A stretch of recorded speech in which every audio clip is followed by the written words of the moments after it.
7 លាន view អ្នកទាំងអស់គ្នានៅក្នុង TikTok បតដែលខ្ញុំធ្វើ beatbox ជាមួយនឹង Rima គឺបតនំប៉័ង Strawberry ហ្នឹងដែលហៅចំណងជើងអត់ទាន់ឃើញទេតែចង់ប្រាប់អ្នកទាំងអស់គ្នាថាខ្ញុំនឹងយកវីដេអូ clip ខ្លី 5-10 second ឬក៏20 second ហ្នឹងយកមកធ្វើជាបតពេញខ្ញុំធ្វើបទចម្រៀងមួយគឺ take time ច្រើនមែនតើនៅក្នុងការ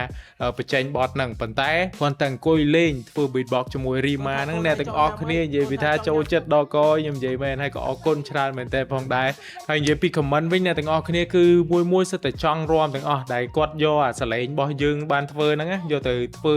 content រាំនៅក្នុង TikTok អញ្ចឹងខ្ញុំគិតថាខ្ញុំនឹងយកវីដេអូ clip ខ្លី 5-10 second ឬក៏20 second ហ្នឹងយកមកធ្វើជាបទពេញដើម្បីឲ្យ Rima ក៏ record ហើយដើម្បីឲ្យអ្នកទាំងអស់គ្នាមានបទពេញស្ដាប់ផងដែរសង្ឃឹមថាsmall moment អនុស្សាវរីយ៍បែបនេះនឹងអាចធ្វើឲ្យអ្នកទាំងអស់គ្នា enjoy បានអូខេ so អញ្ចឹង let's go man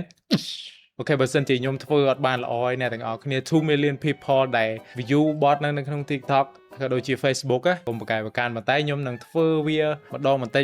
ចនៅចុងវីដេអូនេះយើងនឹងបានស្ដាប់បទពេញអូខេអញ្ចឹងបើសិនជាអ្នកទាំងអស់គ្នាអត់ទាន់ subscribe នៅក្នុង channel ថ្មីរបស់ខ្ញុំទេកុំភ្លេច subscribe ម្នាក់មួយមកហើយយើងចាំមើលទាំងអស់គ្នាថាតើបទហ្នឹងវាយ៉ាងម៉េច let's go